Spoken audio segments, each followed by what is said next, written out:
Percentage के कुछ सवाल हैं। शुभिन, वह संख्या कौन सी है जो 80 से 20% अधिक हो?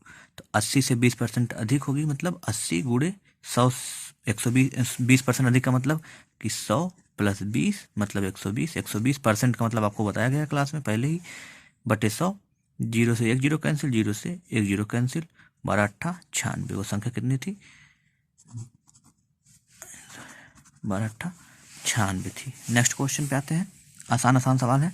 किसी संख्या में 25% कम करने पर 225 का प्रतिशत का लाभ होता है। ये 93वां क्वेश्चन है एसडी यादव का। ये था 83 क्वेश्चन। किसी संख्या को 25% कम करने पर 225 प्राप्त होता है। 25 अगर 100 में हम 100 मान लेते हैं वो संख्या थी, अगर उसमें हम 25% कम कर दें तो कितना परसेंट बचा? 75% बचा।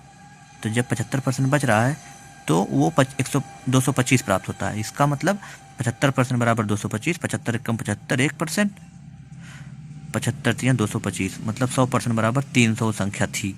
लेकिन कह रहा है उसमें कितने प्रतिशत की वृद्धि की जाए कि 375 हो जाए। मतलब वो संख्या 300 है और 375 करना है। इसका मतलब 75 और बढ़ाना है। किस पे? 300 पे। 300 नीचे हो जाएगा। 75 गुणे 3 भागे 300 गुणे 100, 1 0 से 1 0, 2 0 से 2 0 कैंसिल, 3 से 75 में भाग देंगे तो आ गया 25%। अगर ये सवाल ना समझ में आए तो फिर से देख लीजिए। किसी संख्या को 25% कम कर देंगे मतलब वो संख्या 75% बचेगी। तो बात समझ में आ रही होगी। और कह रहा वो संख्या क्या है, कितना प्राप्त होती है? 225। तो 100% बराबर 300। 375 करना है तो कितने परसेंट वृद्धि करनी पड़ेगी? 300 से आपको 75% करना मतलब 375 करना मतलब 75 बढ़ाना है। और 75 बढ़ाने का मतलब 100 से 300 से 0 काटेंगे तो 3 25, 75 से भाग देंगे तो 25। एक और सवाल, अच्छा सा सवाल है। कह रहा 72 ग्राम 3.6 किलोग्राम के कितने प्रतिशत है? तो आप एक बात जानिए, 1 किलोग्राम में कितने ग्राम होते हैं? 1000 ग्राम होते हैं। तो 3.6 किलोग्राम में कितना ग्राम हुई? 3600 ग्राम हो जाएगी। ये समझ में बात आ ही रही होगी आप लोगों को। तो 3600 ग्राम जब हो जाएगा,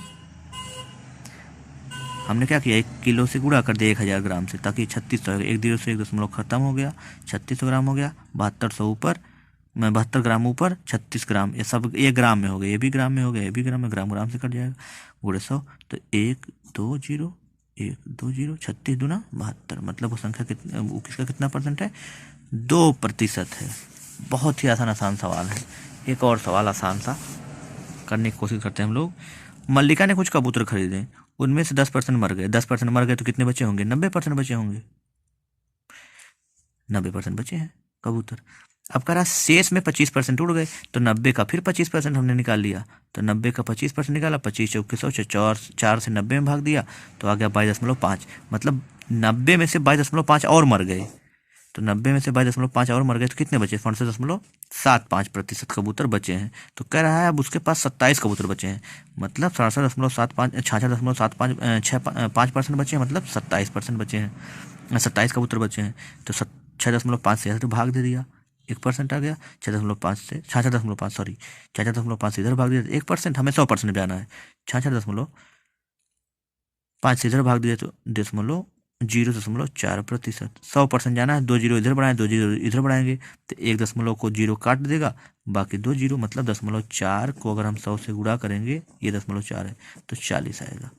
और देखिए 40 आ गया, आंसर आ गया।